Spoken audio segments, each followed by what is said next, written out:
Combinación Clave presenta El Mostrador en la Clave. La actualidad desde distintos puntos de vista.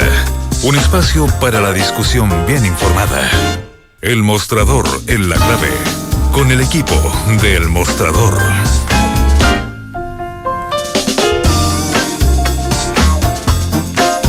Estamos ya con El Mostrador en la Clave. Está Mirko Macari, Santiago Escobar. Muchachos, ¿qué tal? Buenos días. Buen fin de semana, espero, para todos ustedes, para que estén con Santiago John Wayne Escobar, ¿o no? Miércoles, ¿qué pasó? No sé, ¿vas a tomar el curso de tiro que te ofrece gratis tu municipio? Que me ofrece ¿Qué municipio? el Palacio.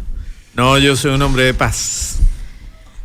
Yo soy un hombre de paz, aunque me indigno mucho con ciertas cosas como las que está conversando. La entrevista me parece muy buena, Fernando, la que acabas de hacer al Díaz, bioquímico, me hace Waldo Díaz. Waldo Díaz.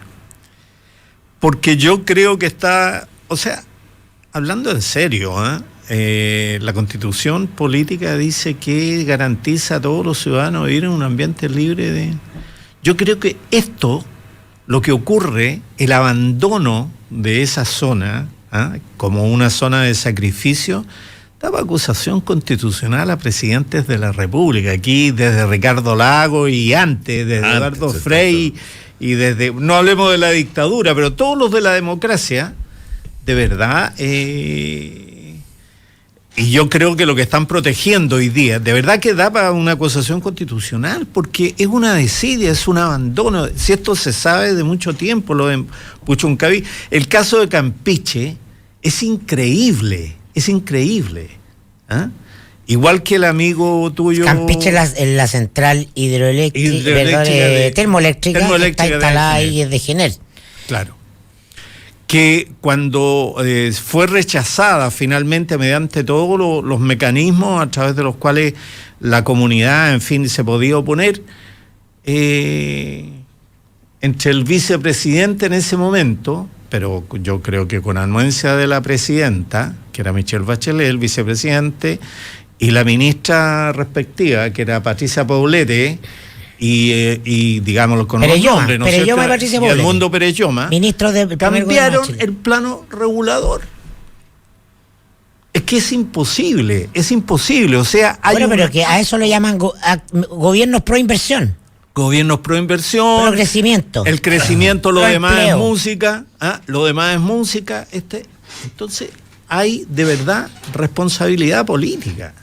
Hay responsabilidad política de los gobernantes por la Constitución, esa misma que decimos que es una porquería, la de 1980, determina que los ciudadanos tienen garantizado el vivir en un ambiente libre de contaminación. Tenemos que cambiar la canción nacional, Fernando, por favor. Puro Chile Es tu cielo azulado. Puras brisas te cruzan también. Bueno, cuando Ramón Carnicer hizo eso, ya fue una época en que efectivamente las brisas tenían eso, y Baldomero y yo también salaron. Pero de alguna manera eso indigna, y yo creo que es una zona que yo conozco mucho, muy linda, veraneada de joven en Quintero. Recuerdo lo que era esa zona ya con algunos problemas, pero lo que hay hoy día es muerte. No, claro, es que el sistema... Es un campo de concentración. El sistema, su lógica, contemplan que tiene que haber algunas zonas de sacrificio. El sistema te dice, hay una zona donde la gente se va a morir de enfermedades. Eso es si queremos crecimiento y desarrollo. Ahora, todos los que están metidos en este entuerto, a ver, las autoridades, por cierto, del gobierno, los directorios de todas las empresas públicas y privadas, los miembros de los directorios de las empresas públicas y privadas que están ahí, las altas autoridades regulatorias, por ejemplo, la superintendencia del medio ambiente, todos viven en Vitacura, todos los que deciden sobre esto viven en Vitacura. Y por eso que la zona de sacrificio es otra. Entonces ahora todos se ponen la corbatita para la foto, viene la televisión, van a hablar. No, nosotros tenemos estas medidas en general, no están contaminadas, pero es complicado. Va el diputado, el senador, vamos a hacer esto. Y todos viven donde mismo. Y tienen que hacer este show. ¿Por cuánto va a durar? ¿Una semana? 4 o 5 días. No, va a durar más. vamos a ir a otra cosa, va a pasar otra cosa, etcétera, y la gente va a seguir ahí. Y por eso que ayer de toda la información que vi, la mejor es la que mandó Marta Lago en Twitter, que decía que el 38% de los vecinos de esa zona fueron a votar. Claro, porque el 62% ya sabe que da lo mismo, por quién vaya a votar, el resultado para sus vidas no se modifica. Porque tenemos un sistema donde la decisión política es un espejismo. La participación política es un espejismo. La gente que está ahí no vive en democracia porque no tiene ningún poder. No tiene ninguna capacidad de modificar su vida. El poder está en otra parte. Están los que viven en Vitacura. Digo Vitacura eufemísticamente porque puede ser cualquier comuna del sector oriente, pero no me equivoco en eso. Te lo firmo. Todos los que están de un lado y de otro, que se van a decir por la presa, no, eres tú, no, soy yo ahora y después, los vamos a encontrar a los mismos en otra intercambiadita de sillas musicales, en otro cuento, pero son o los hijos, o los primos, o los tíos, los sobrinos, y todos vienen de donde mismo. El superintendente, Cristian Franz, era lobista antes de ser superintendente. No lo nombró el gobierno de la derecha sin complejo, del empresariado, no, lo nombró la campeona del medio ambiente, Michelle Bachelet.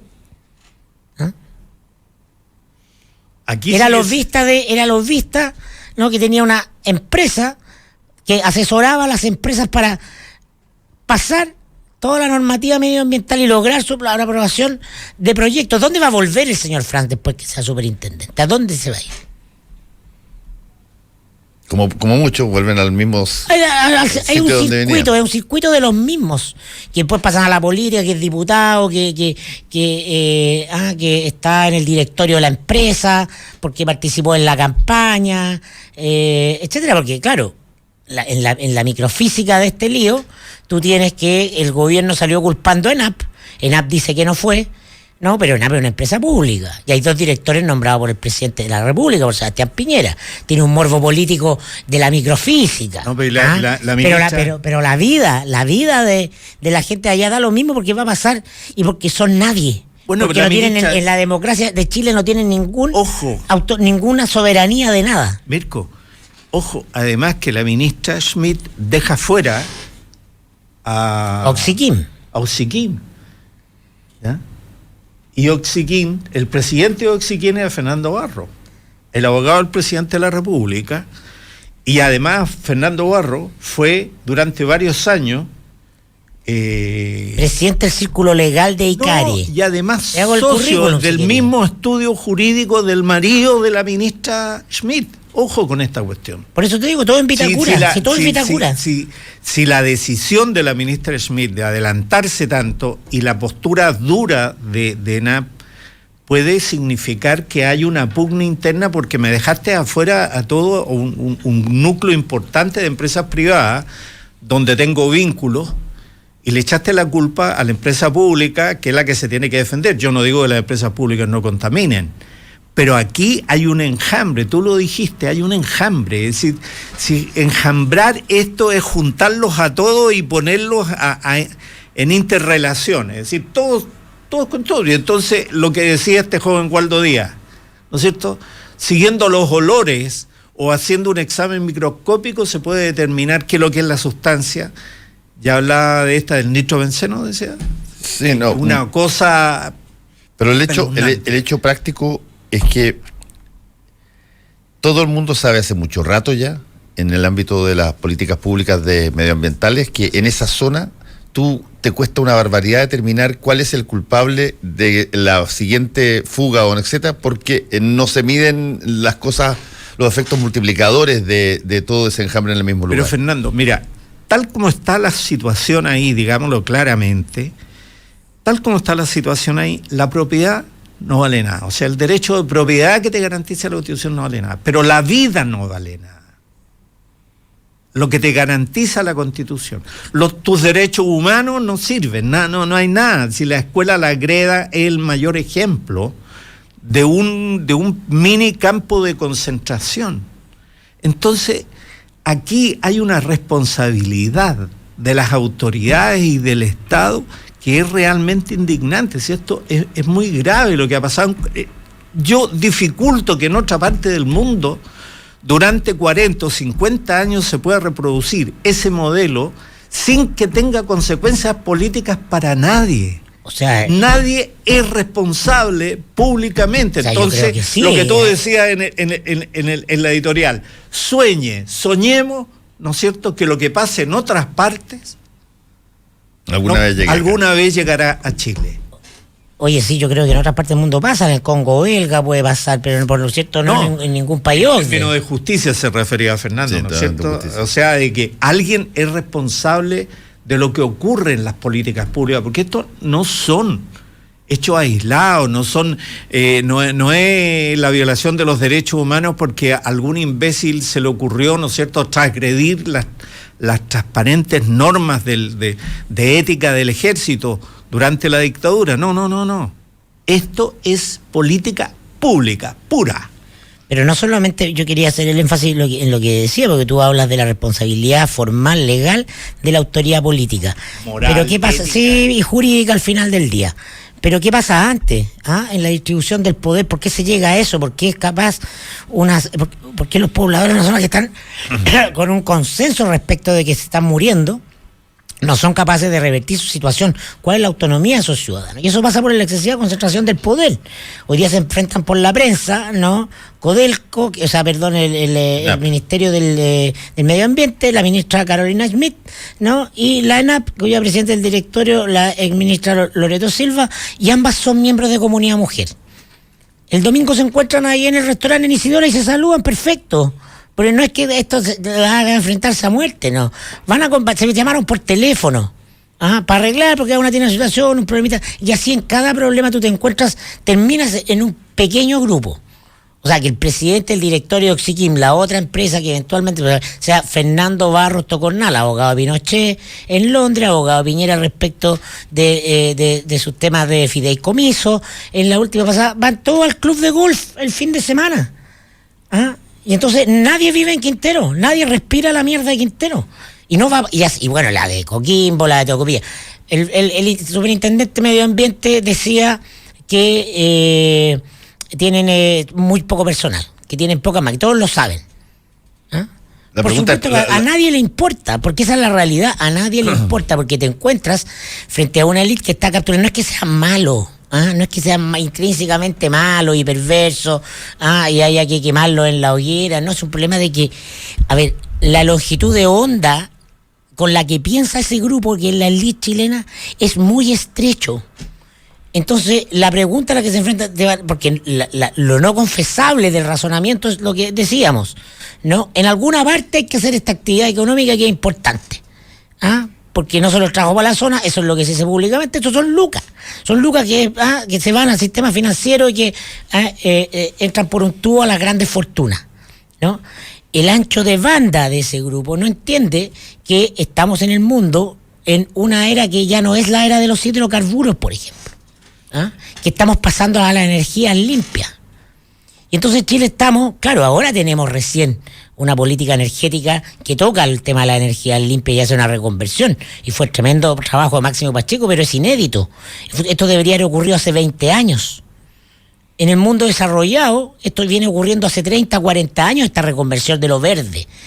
Los verdes no son agitadores.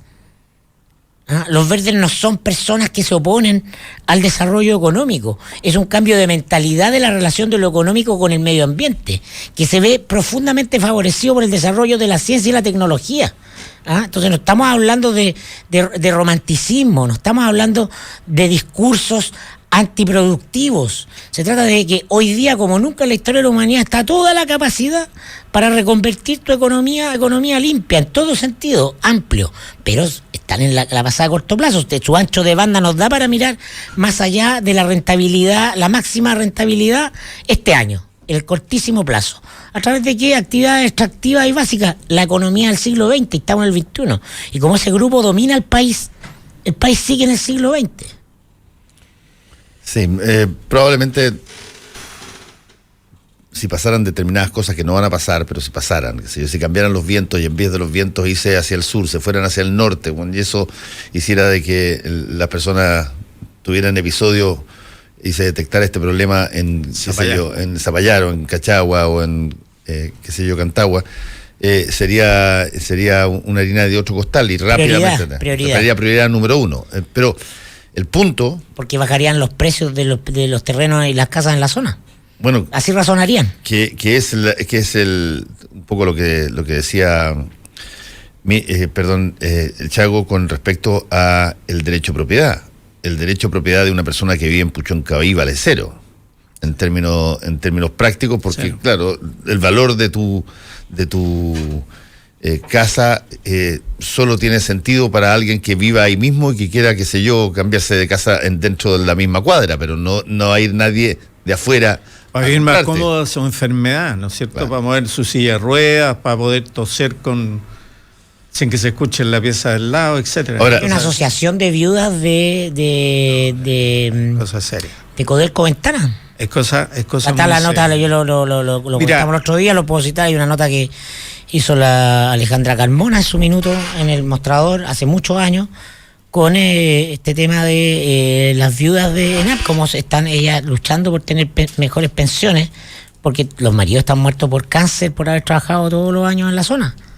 Bueno, mira, yo creo que dejando claro un punto, esto no es producto de la economía, esto es producto de la mala economía. Enfoque económico. Del mal enfoque económico, yo estoy de acuerdo con Mirko, en la no exigencia de condiciones de sustentabilidad.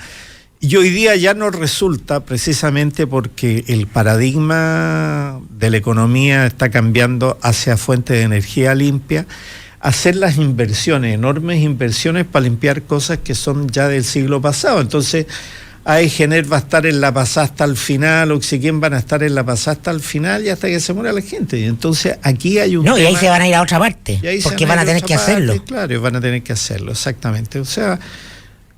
¿quién quiere ir a trabajar a Quintero? Yo pregunto, hoy día, si hiciéramos una encuesta, ¿quién quiere ir a trabajar a Quintero? No, yo creo que la cosa es peor, Chago. Yo creo que habría mucha gente que estaría dispuesta a ir a trabajar a Quintero porque quiere trabajar. Y tú estás y ese es un drama, la cantidad de cosas que tú estás dispuesta a hacer por tener un grado de un margen de estabilidad económica, son cosas que uno no aceptaría para uno mismo. Es verdad.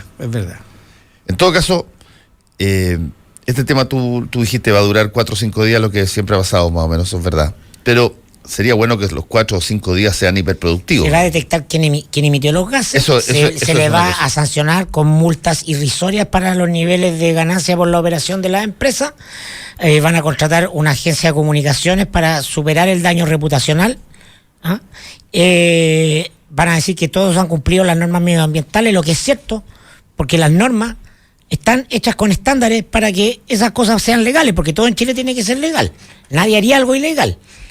Entonces todo lo que va a salir va a ser perfectamente legal y todos actuaron dentro de la institucionalidad, porque Chile es un país serio. Y entonces acá no nos saltamos las reglas, no tomamos atajos, como decía el ministro Burgos. Todos cumplen la ley, porque a la hora de hacer las leyes, el lobby es tan fuerte y tan por eso que es un lobby pro inversión, pro ganancia, corto plazo, no es un lobby pro medio ambiente, pro comunidades, pro vida de los niños. Entonces, la semana siguiente viene informe Sename y todos los niños primero, pero los niños de Quintero no, po. No, pero los niños primero en la fila, pero los niños de Quintero no. Pero ahora, eso es un campo de concentración. Tal como está diseñado, es un campo de concentración. O sea, la gente está ahí presa en condiciones infrahumanas sin derecho. Eso es. Alguien tiene que responder por esto. Vamos a ver qué es lo que dice el presidente de la República, pues si agarra el teléfono y da órdenes. Como arrancones. Se cierran las operaciones de todas las industrias en el cordón Quintero. Bueno, han hecho una decisión es un cordón de industrial y hoy día fue una y mañana va a ser otra. Sí, además este es un episodio crítico y por eso estamos hablando de él, pero habitualmente no hay episodios críticos, solo nos ocupamos nosotros de lo crítico. No, allá ellos tienen lo que decía tu entrevistado, ¿no? Episodios que son crónicos, es decir, hay una forma de vida, ¿no?, que está dañando. Claro, lo que se informa, nosotros nos damos cuenta de que este tipo de cosas pasan porque salen de la esfera del enjambre propiamente tal, y llega, por ejemplo, a personas que se intoxican en Puchuncaví, pero las cosas que pasan en el contexto y en el perímetro del enjambre, nadie tiene idea, por lo menos. No se sabe, por lo menos no hay información cotidiana al respecto, sino en el caso de la anormalidad de hoy, algo pasó que 17 personas quedaron intoxicadas en Quintero. Sí. No está muy saludable. Ahora, déjame, yo soy crítico en toda esta parte de cómo estamos hasta ahora, pero miro el vaso, la otra mitad del vaso, que está lleno, y hay una tremenda oportunidad como nunca también de instalar conversaciones sobre el tema de fondo, que no tiene que ver con buscar un responsable, con las asimetrías de poder en Chile, con la concentración del ingreso y del poder, con el club de la élite, etcétera. También hay espacio para entrar por primera vez a conversar sobre pensar una economía diferente. También existe ese espacio. Por supuesto, no va a estar en los noticieros, no va a abrir el noticiero de televisión, pero está esa conversación, está instalada en ciertos grupos, hay gente que tiene más conciencia, y vamos a llegar tarde, por cierto, pero quiero ser parte de la solución y no solamente de mirar el problema. Sí. Bueno, vamos a curso de tiro entonces. Hagamos un pequeño... no, pero ¿hay alguien ahí? Hello. No hay nadie. Te ponen a tomar Hello. Café. Hello. Vamos a hacer una pequeña pausa y ya volvemos. Justo al mediodía, de lunes a viernes, Cónclave Deportivo. Entregamos fútbol primero que todos. En esa base estoy de acuerdo. Me parece que Estadio Seguro debería ser otra cosa. Pero absolutamente. Distinto de lo que. Ahora me importa un carajo quién sea la cara de Estadio Seguro. Porque de verdad, las dos caras que tuvo Estadio Seguro no tenían idea de lo que hacían. Pero y sí. me parece que la persona que estoy hoy día está más capacitada que esos dos. Chico Peñarillo, Pancho Aguiluz, Manegrán, Chamagol González, Flaco Larra y Marcelo Muñoz te hablan de fútbol en Cónclave Deportivo. Hagamos la nómina completa, los 23 mundialistas que fueron a dar la hora. Creo que no se mete tan bien como Marcelo Díaz entre los centrales, pero se sabe meter. Sí. Pero algo más fuerte, está siempre mejor ubicado. Quisiera hacer su mejor partido. Exacto. Pero la luchó mucho. Algunas veces ve 3 japoneses encima. Cónclave Deportivo, de lunes a viernes, justo al mediodía, 92.9. Somos fútbol. Somos la clave. Hora clave. Son las 8:51 minutos. 92.9. Somos como tú. Somos la clave. Querida rutina, estuve a punto de creerte y caer en tu juego, pero no lo hice. Tomé una buena decisión y ahora estoy disfrutando del mejor viaje al sur en mi nuevo auto. Haz que las cosas pasen. En Banco Security te apoyamos para que renueves tu auto con tu tarjeta One de 12 a 24 cuotas con tasa 0,69% o con tu crédito de consumo a tasa preferencial. Si aún no eres cliente, descubre si tienes una oferta en bancosecurity.cl. Banco Security. ¿Quieres? Puedes. Válido durante agosto de 2018. 12 a 24 cuotas. CAE 10,99% calculado en base a una compra referencial de 10 millones de pesos en 12 cuotas. Para hacer un buen negocio, necesita ser un gran anfitrión. Para organizar un seminario productivo, debe elegir el lugar correcto. Visite Hotel Los Nogales y compruebe que superaremos sus expectativas. 5 salones de hasta 300 personas con equipos audiovisuales, estacionamiento y Wi-Fi de alta calidad. Cotice en hotelnogales.cl o al 223-356958. A 2 cuadras del Metro Estación Los Leones. Hotel Nogales, Los Nogales 741 Providencia. Hay un agua para... Amor, ¿echaste a lavar la ropa? Y un agua para ti. Agua purificada Manantial. Aprovecha y solicita el servicio de agua purificada Manantial en tu casa. Ten una máquina que te entregue inmediatamente agua fría y caliente con 3 botellones de 20 litros todos los meses por solo 16,490 pesos. Para más información, entra a www.manantial.com. Manantial es vida.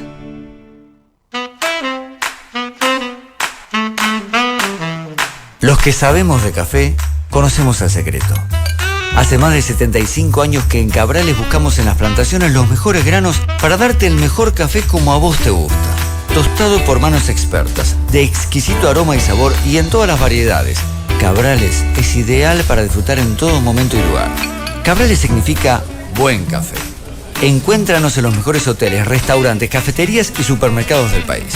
Pedí una demostración en cafecabrales.cl y descubrí por qué somos el café número 1 de la Argentina. Cabrales, dedicados al café.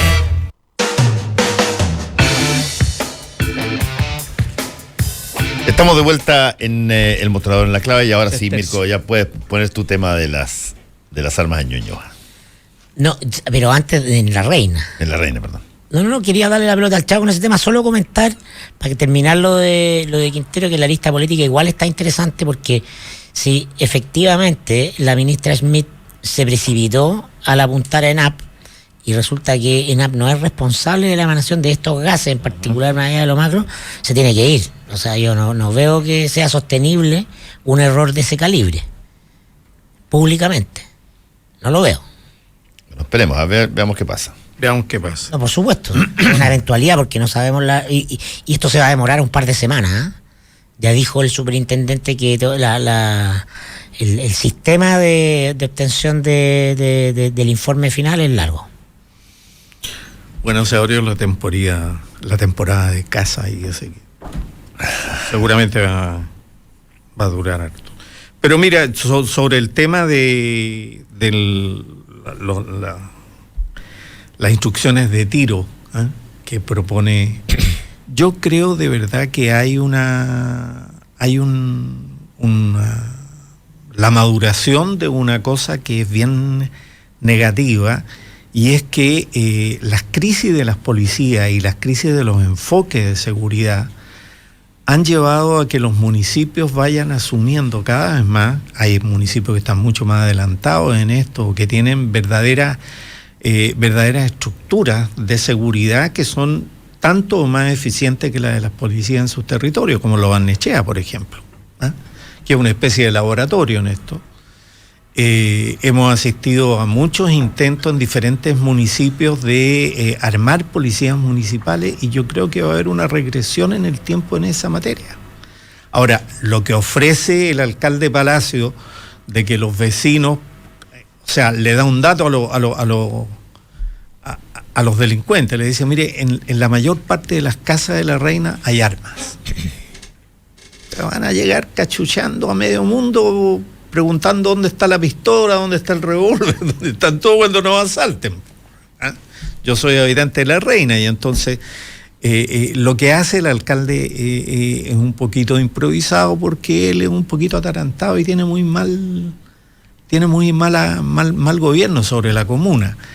Pero yo no lo tomaría como un folclore esto de la asistencia a estos cursos y este tipo de ofrecimientos, porque de verdad creo, y eso está pasando fundamentalmente en dos tipos de comunas: las comunas muy ricas o las comunas que son muy, muy dispersas, donde lo que yo llamo una especie de preparación, el paramilitarismo de la seguridad del municipio está en ciernes, y yo creo que va a llegar fuerte, porque tenemos crisis policiales en este país y tenemos malos enfoques de seguridad ciudadana.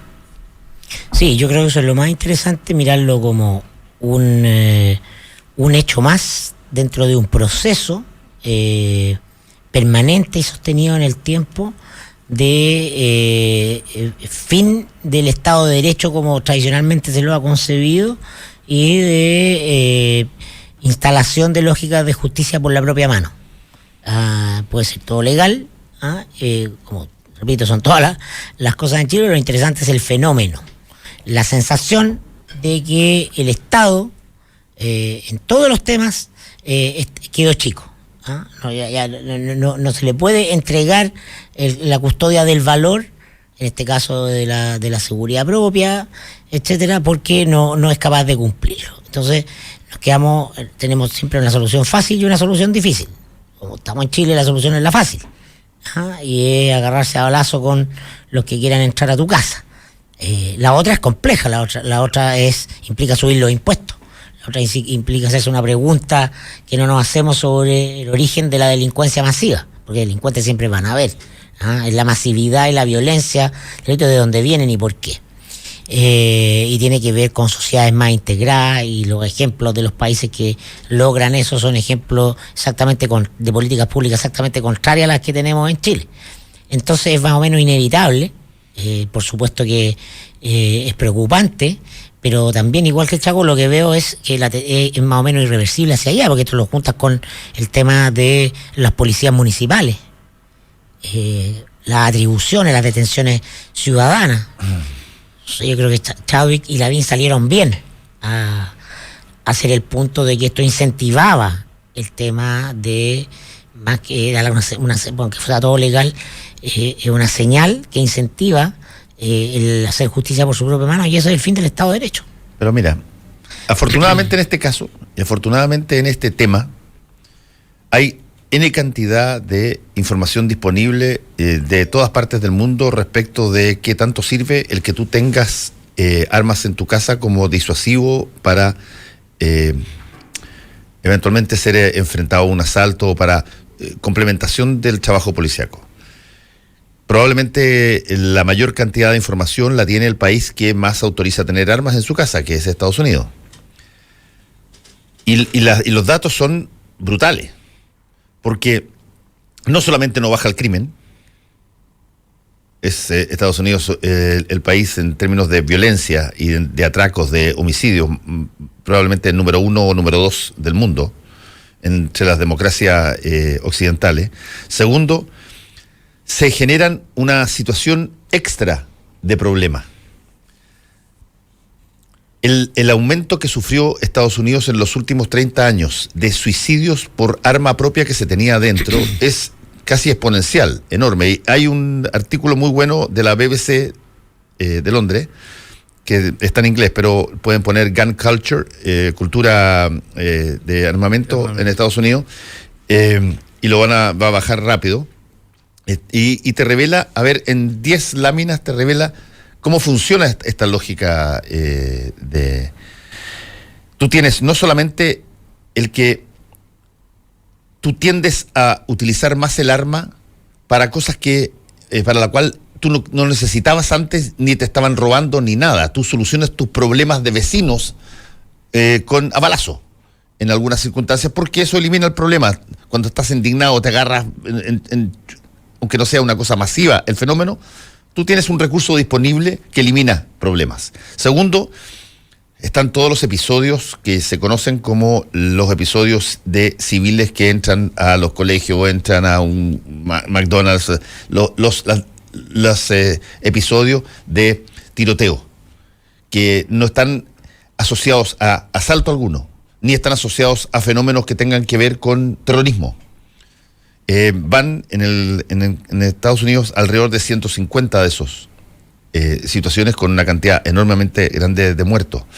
Y por lo tanto, y después viene la tercera variable que la dicen todos, que la grafican, que el asaltante, el tipo que tiene la disposición de ir a asaltarte, va armado hasta los dientes y supone que tú tienes armas en la casa, como decía Chago. Y por lo tanto no te dice tu tía, digamos, la cantidad de asaltos con resultado de muerte también es mucho mayor que en todas partes del mundo. Esto ha generado una discusión muy grande y está plasmada también en esto, por ejemplo, de el porcentaje total de homicidios del planeta. El 64% que tiene que ver en países que donde hay, comparado, países que toleran las armas con países que no toleran las armas, en asesinatos o muertes asociadas a usar armas como porcentaje de todos los homicidios, Estados Unidos lidera con el 64%. El 64% de todas las muertes, como parte de todos los homicidios, son porcentajes de muerte producidos por personas civiles comunes y corrientes que tenían armas y que salieron a matar por cualquier razón. Pero mira, Fernando, yo estoy de acuerdo con esas estadísticas, pero como dicen, las estadísticas te permiten explicar muchas cosas, prácticamente todo y sirven para todo. Entonces, pero Primero, donde hay más muertes por armas, asesinatos, en fin, qué sé yo, por uso de armas, es donde funcionan menos las policías. Donde no hay bienes públicos, a propósito de la CACEN y a propósito de la pobreza multidimensional. La pobreza multidimensional se refiere fundamentalmente a la inexistencia de bienes públicos. Y dentro de los bienes públicos están los entornos físicos en los cuales transitan las casas, están la seguridad que provee el Estado a sus ciudadanos, ¿no es cierto? Además de la salud, la educación, etcétera, un montón de... ¿Qué es lo que ocurre realmente acá? O sea, lo que tenemos es una dispersión y una interiorización del bienestar. El bienestar se vive adentro de la casa y no fuera. Y entonces, de alguna manera, ¿no es cierto?, los espacios públicos están relativamente abandonados en todas partes, aunque es muy notoria la diferencia entre las comunas ricas y las pobres. En segundo lugar, la provisión de bienes públicos de otra naturaleza es muy precaria y se supone que los barrios ricos tienen adentro de sus casas, ¿no es cierto?, un bienestar inconmensurable. Y a eso es lo que buscan, por eso aumentan los asaltos y el tipo de asaltos en las casas. Entonces, ¿qué es lo que hace la cultura del arma? Tener un arma no es una solución de eso, sino tener un arma es una solución de una percepción de miedo. La gente tiene miedo, cuando tiene miedo se compra un arma. Sepa o no sepa usarla. Y el problema fundamental es que las percepciones no son la realidad, pero son realidad. La gente que vive con miedo busca, sube las mallas, pone rejas, en fin, qué sé yo, y agarra y se compra un arma.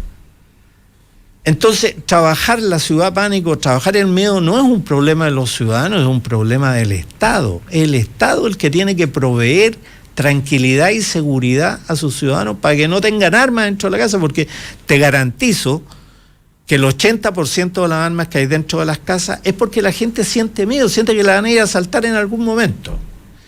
Y yo comparto la estadística que tú señalas, pero esa estadística tiene un origen en la incapacidad del Estado de proveer a sus ciudadanos un estado de seguridad, ¿no es cierto?, una percepción de seguridad que le permita confiar. O sea, a mí me han entrado 2 veces a robar a la casa y nunca he tenido una respuesta sobre lo que me robaron por parte de la policía ni de nadie. Nadie. O sea, tú cuando te entran a asaltar a tu casa, estás solo frente al mundo, ¿me entendí? Y si te encontrás con el tipo, no sabés si te va a disparar o no. Entonces, el arma lo que te produce es un estado de seguridad interna. Dice, tengo esto para defenderme. Entonces, yo creo que son dos cosas diferentes. Sí, las estadísticas dicen, claro, y si yo voy a ir a buscar el revólver porque tengo una discusión con el vecino por la pandereta, bueno, eso ya tiene que ver con la cultura, otro tipo de cultura en la sociedad. Yo estoy en desacuerdo con eso, Chago. Yo creo que el arma se constituye y se... En un recurso para solucionar problemas sobre una determinada forma de vida. Te voy a poner un ejemplo. Pero la abundancia de armas, Fernando, no proviene como recurso, no proviene sino del miedo, fundamentalmente del miedo. Y de una sociedad culturalmente violenta. Y separada.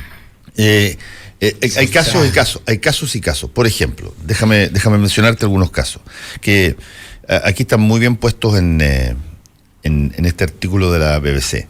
Tú tienes, por ejemplo, los países europeos con más cantidad de armas por cada 100 residentes.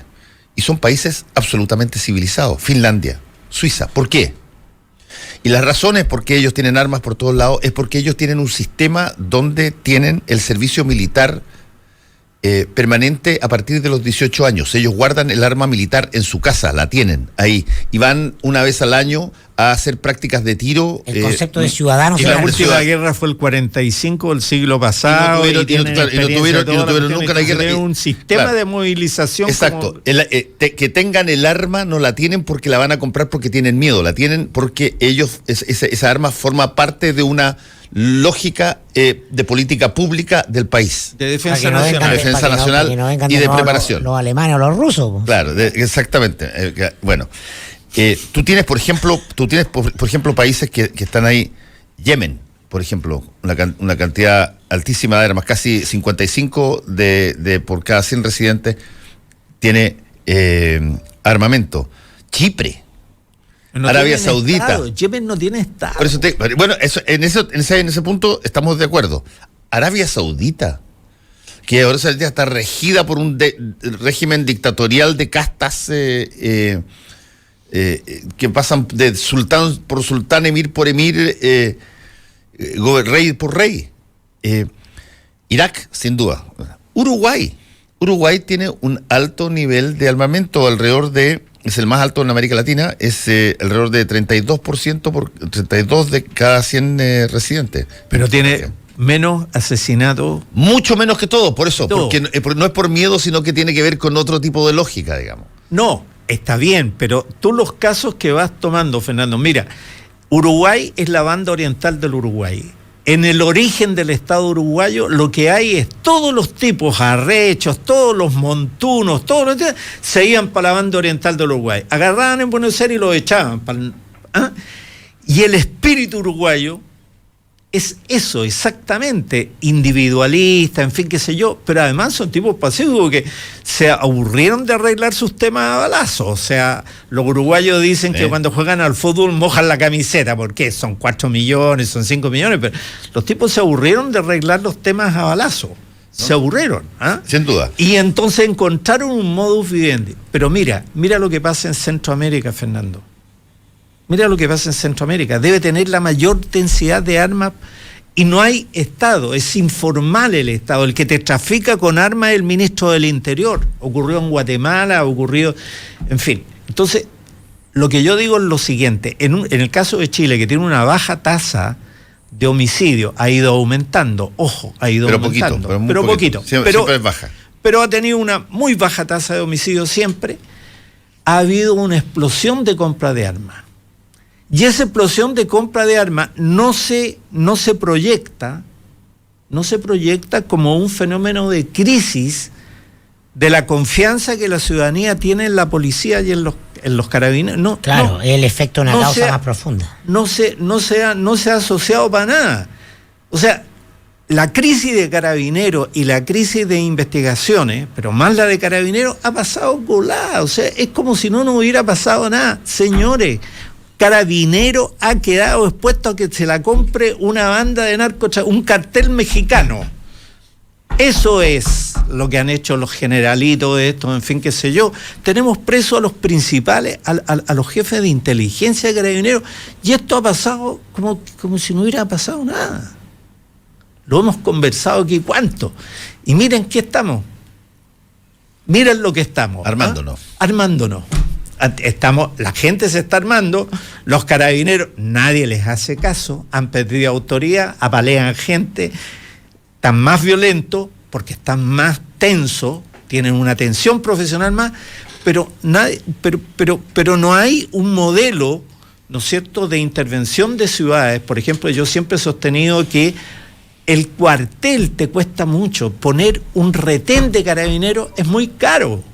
Entonces tú tienes que tener unidades móviles, tienes que tener un diseño para cubrir la ciudad de manera diferente. Bueno, eso no ocurre y por lo tanto un tipo en bicicleta paseándose por cualquier parte se da cuenta de qué casa se puede robar, porque la ordenanza general de construcciones dice que tú no podís subirte más de 2,20 metros la pandereta.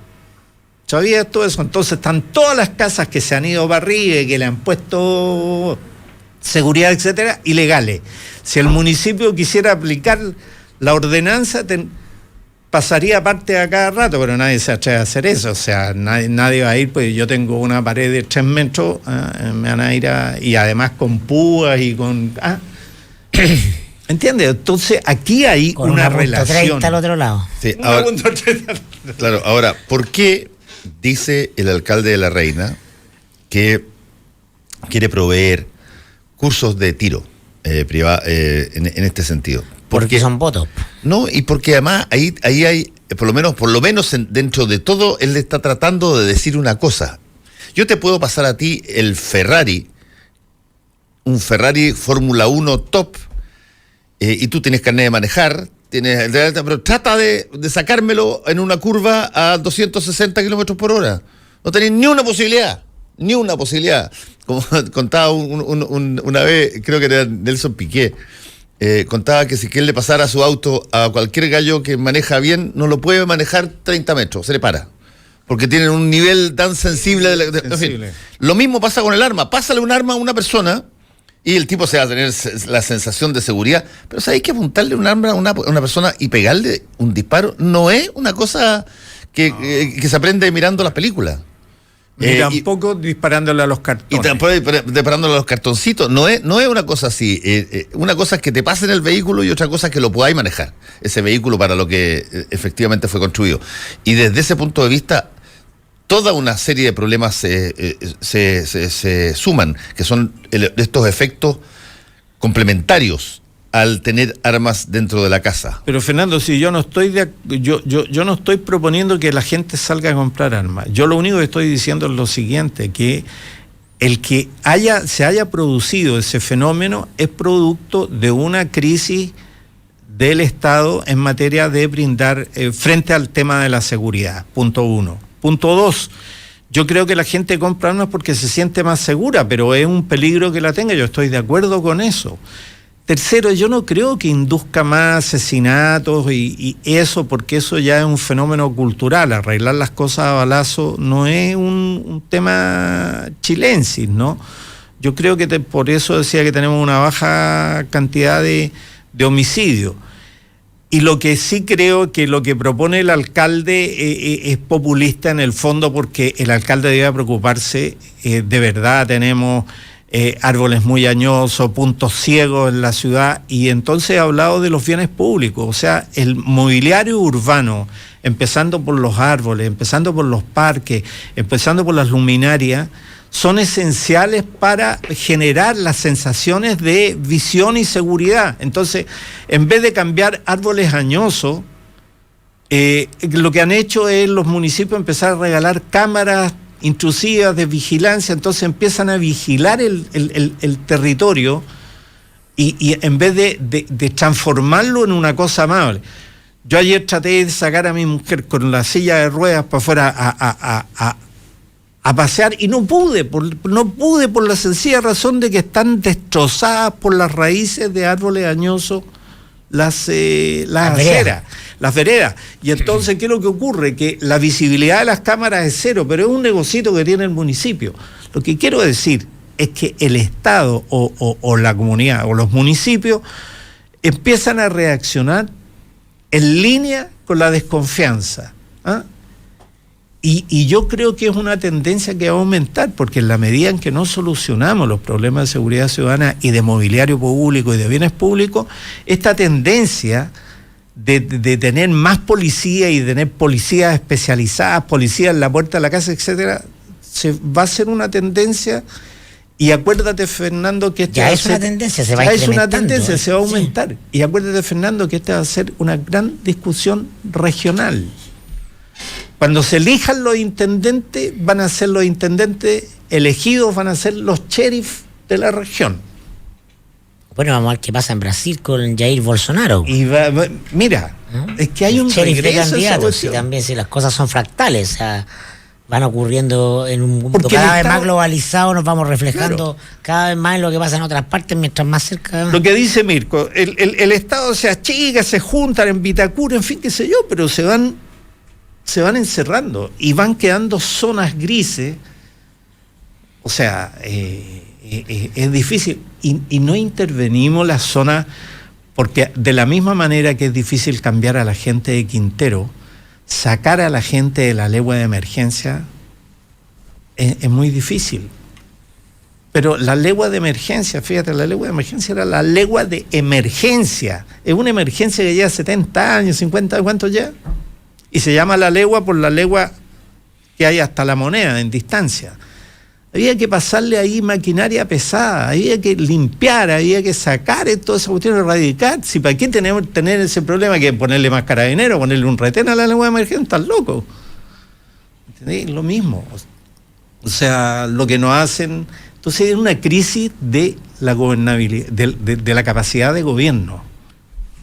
Y yo creo que ahí... O sea, tenía estado fallido en medio ambiente, tenía estado fallido en seguridad, tenía estado fallido en viejo, tenía estado fallido en niños, en AME, tenía estado fallido en Paco, tenía estado... Sí. O sea, pero si la crisis es crisis de verdad, es crisis institucional. ¿O no? No, yo estoy de acuerdo con lo que está señalando, lo que pasa... Pero es la consecuencia razonable del modelo que concibe una construcción de una economía sin Estado. Entonces no hay una pregunta por una sociedad, pero una pregunta por una economía. Y todas las lógicas económicas se llevan a todas partes. No, yo en lo que estoy totalmente de acuerdo es que yo creo que hay una variable que se introduce a través del modelo económico que es la variable del individualismo extremo y de que todo está en ti y que todo lo defines tú por tus propios medios y todo y que no tienes que preocuparte de nada colectivo, no tienes que preocuparte, más aún, debes sospechar de todo aquello colectivo. Esa lógica del rico a la rápida por la idea que se le ocurrió en un garage y que de ahí tú eres, esa cuestión es genera... La del Tibarte. Claro, genera un distanciamiento de todas las cosas que eventualmente se puedan hacer comunitarias, incluyendo, por ejemplo, el que vecinos se agrupen y establezcan métodos comunitarios de defensa, de preocupación, de los asaltos y todo lo demás. No, esto es, yo me rodeo, si que puedo pagar de los guardias y de las cosas que tengo y el resto que haga lo que quiera. Yo tengo armas y ya veré cómo soluciono el problema en caso que alguien se meta a mi casa y le pido al Estado que haga lo mismo. Y ahora, eso me parece una situación extraordinariamente pobre como mirada, pero la comprendo. La alimentación del miedo en este país ha sido gigantesca. Gigantesca. Se le ha a este pavo de Navidad, desde febrero del año anterior, se le ha estado alimentando permanentemente de miedo, y el gallo veía que eso era su medicina hasta que un día entra una persona y le corta el cogote. Y estamos muy alimentados de miedo. Y creo que desde ese punto de vista, y los medios de comunicación somos tremendamente responsables de eso, en eso yo concuerdo totalmente, lo he dicho varias veces.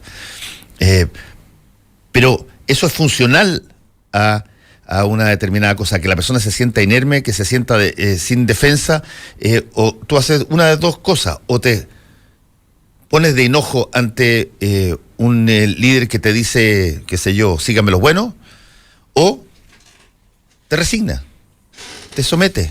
Bueno, y eres la persona que entiende el mensaje ese de, oye, hay que cuidar la pega. Bueno, y por eso que es más importante criticar un gobierno, ponerse a un gobierno, pensar en la alternancia del gobierno, es cómo vamos cambiando una mentalidad que es la mentalidad del modelo en todos los ciudadanos, y que vende esta ilusión de la separación, de que los individuos son radicalmente distintos unos de otros y tienen intereses contrapuestos. Esa es la negación de la idea de lo comunitario, de la comunidad, que es la forma, además, la asociatividad, lo colectivo, la forma en la que se organizan todos los sistemas vivos.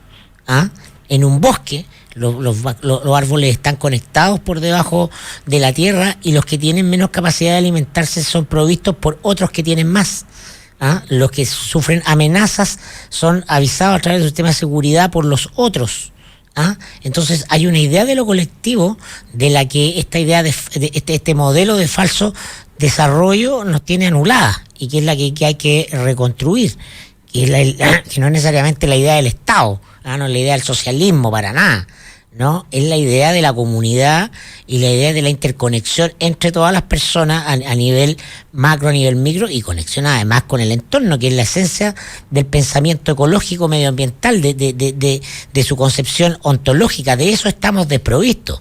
Es decir, para dar la vuelta con el tema de Quintero. Pensamos que si contaminamos el mar o contaminamos el aire, no estamos contaminándonos nosotros como seres humanos.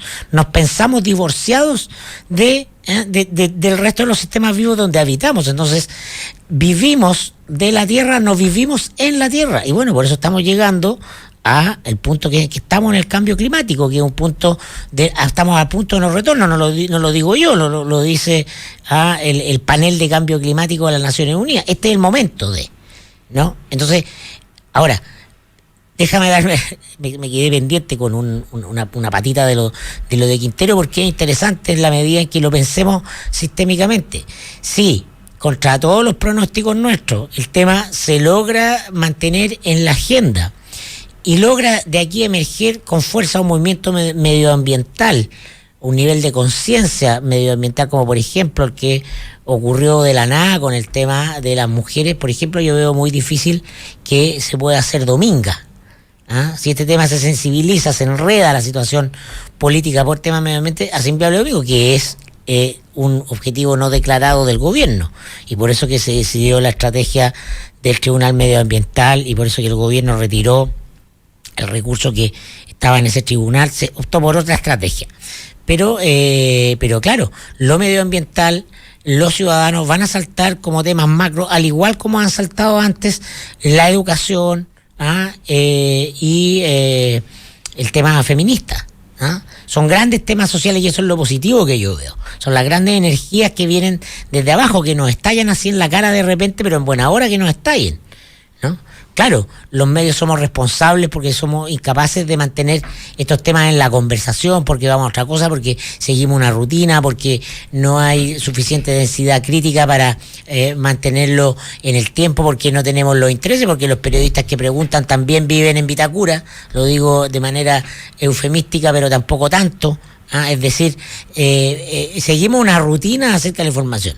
Aparecen los próceres de siempre diciendo, oye, pero esto, ¿por qué tanto histerismo? ¿Por qué tanto todo? ¿No es esto? Debería ser una conversación racional para que tengamos un debate de ideas. Claro, mientras tú no estás respirando aire contaminado que te mata o te enferma, por supuesto que estás en disposición de conversar tranquilamente con un whisky en la mano, pero ya estamos en situación de urgencia. Entonces, estamos, en el fondo, todos los temas que tratamos son lo mismo. Todos se tratan de las deficiencias que por 20 o 30 años se han acumulado en Chile y ahora están explotando, al parecer, con una sensación de no va más. Mirko, tú tocaste lo de Dominga, y yo creo que es muy importante vincularlo con algo, insisto en este concepto que dijo Fernando en su entrevista, el enjambre. Porque todo el mundo sabe que el tema de Dominga no es un tema que se haga o no se haga, sino tal como está planeado de hacerlo. Es decir, si tú enjambras sin mitigación suficiente,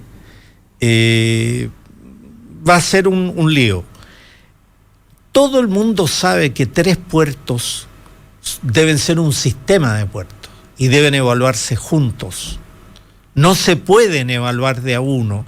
Y eso ya lo dijo a propósito de la Central Castilla, la Corte Suprema. Entonces, ¿qué es lo que pasa? No es un problema de no crecimiento o no inversión, es un problema de mitigación, es un problema de dimensionar de una manera honesta los impactos reales que tiene y las dimensiones de los proyectos.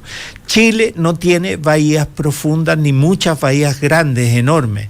Por lo tanto, sus puertos son pequeños, están limitados, y los 3 puertos programados ahí, el de Cruz Grande, Dominga y la ampliación de Coquimbo, que es un nuevo puerto, tienen que ser de alguna manera considerados de manera conjunta. No puede ser cada uno por su vía, porque las condiciones ecológicas de ecosistema, etcétera, lo impiden.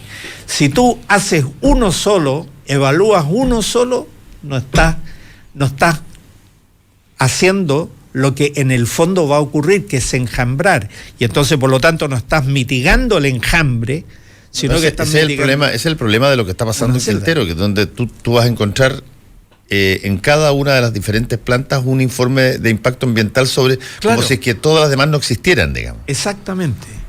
Por separado. Este es el tema, por separado. El pensamiento fragmentario. Claro. Es el pensamiento fragmentario. Entonces te aprueban el asunto y resulta que el azufre tuyo se te mezcla con el hidrocarburo del lado y eso te genera un tercer coso tóxico que no estaba contemplado porque no se había medido. Yo creo que ahí hay un gran tema para empezar a cambiar el switch de cómo evaluar los temas, que era lo que pasa es que ese es el déficit de pensamiento complejo, pero no hay ninguna institución académica en Chile que sea que organice postítulo, preparación o formación en pensamiento complejo.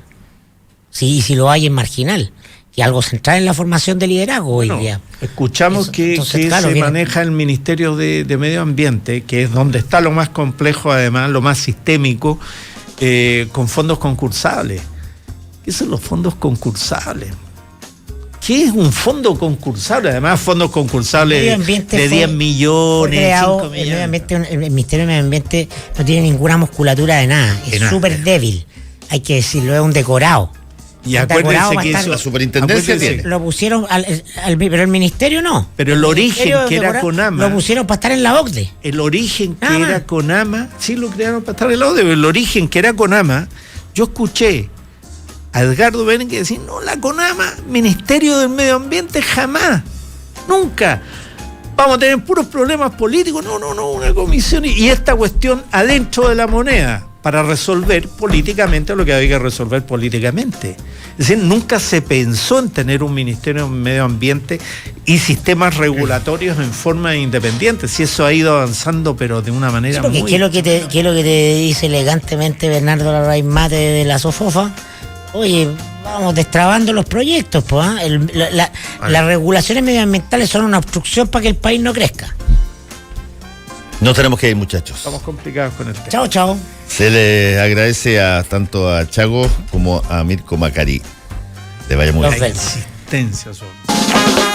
Actualidad con ojo crítico, información desde distintos puntos de vista y discusión bien informada. Fue El Mostrador en la Clave, con el equipo de El Mostrador y Combinación Clave.